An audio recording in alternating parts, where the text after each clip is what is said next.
நல்ல கவனமா கேளுங்க அன்பு சகோதர சகோதரி. பிரேயர் ரிக்வெஸ்ட் சொல்லுங்க, பாஸ்டர்ஸ்ட சொல்லுங்க, சொல்லக்கூடாது சொல்ல கண்டிப்பா சொல்லுங்க. ஆனா முதல்ல நீங்க இயேசுவேன் கூப்பிட்டுட்டு அதுக்கப்புறம் சொல்லுங்க. எடுத்தது பாஸ்டருக்கு ஃபோன் பண்ணு, எடுத்தது அவங்களுக்கு ஃபோன் பண்ணு, எடுத்தது அந்த ஃபோன் நம்பருக்கு அவங்க கொடுத்து இப்படியே ஓடாதீங்க. முதல்ல நீங்க இருக்கிற சூழ்நிலையில இருந்து அந்த நாமம் எங்களுக்கு எப்படி கொடுக்கப்பட்டது அப்படிதாங்க உங்களுக்கும் கொடுக்கப்பட்டது.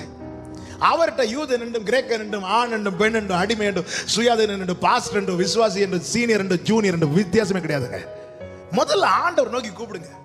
பாஸ்டர்ஸ் ஜெபிக்க சொல்லக்கூடாதுன்னு சொல்ல கண்டிப்பா சொல்லுங்க. ஆனா முதல்ல இப்படி இப்படி இப்படி நீங்க பிராக்டிஸ் பண்ணுங்க.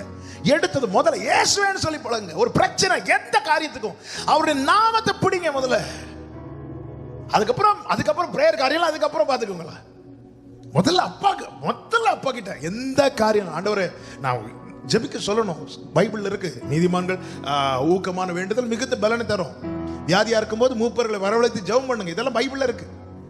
ஒருவருக்கொருவர் உதவியா இருக்கணும், ஜெபத்துல தாங்கணும், இதெல்லாம் பைபிள்ல இருக்கு. நான் சொல்றது சரியா புரிஞ்சுக்கணும். இது என்ன, நான் எடுத்தது நம்ம அவரை தேடுறது அப்படி அது எதுவுமே இன்னைக்கு கிடையாது. எடுத்தது அவங்களுக்கு போன், இவங்களுக்கு போன், அவங்க லெட்டர் போடு, இங்க போடு, இப்படி நம்ம என்ன அப்படியே கொடுத்துட்டு முதல்ல நமக்கு அந்த ஒரு உறவை அவர் ஏற்படுத்தி தந்திருக்கிறார்ல. முதல்ல எடுத்தது ஒரு பிரச்சனையா போராட்டமா எது ஆகட்டும், முதல்ல அந்த நாமத்தை சொல்லி நீங்க சேஃப் ஆகுங்க. நீங்க அந்த சேஃப் சோனுக்குள்ள இருக்கிறது நீங்க முதல்ல கன்ஃபார்ம் பண்ணிக்கோங்க. ஏசப்பான்னு கூப்பிடுங்க. அதாவது சில நேரத்தில் சில காரியங்கள் மனதை அழுத்தும் போது, நான் என்னுடைய அனுபவத்தில், சின்ன அனுபவத்திலேருந்து நான் சொல்றேன். அனுபவம்னா பெரிய அனுபவம்லாம் கிடையாது, சின்ன அனுபவத்திலேருந்து சில நேரத்தில் எப்படி ஜெபிக்கணும் கூட தெரியாதுங்க. சில நேரத்தில் வார்த்தைகளே வராது.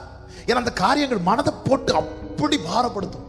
அந்த நேரத்தில் அப்படியே ஒரு செவர் இருந்தா அந்த செவரில் சாஞ்சிட்டு, சேர்னா சேர்ல சாஞ்சிட்டு, ஒரு ஓரமா பெட்னா பெட்ல அப்படியே சாஞ்சிட்டு அப்படி உக்காந்து இருந்துட்டு இயேசுவேன், ஏசப்பா ஏசப்பா ஏசப்பா அப்படி கூப்பிடும் போது எங்க இருந்து ஒரு சமாதானம் வருதுன்னு தெரியாது. அப்படி நம்ம ஏதோ கவர் பண்ண ஒரு அனுபவம் இருக்கும். ஏசப்பான்னு கூப்பிட்டு பாருங்க. அந்த நாமத்தை பிடிச்சு இல்லைன்னா நிக்க முடியாது. வேற யாரை கூப்பிட்டாலும் சில நேரத்துல நாங்களாம் ரெக்கார்டிங்ல இருந்தா நீங்க என்ன போன் அடிச்சாலும் நாங்க போன் எடுக்க மாட்டோம். ஆனா அவருக்கு ரெக்கார்டிங்லாம் கிடையாது, எப்ப கூப்பிட்டாலும்.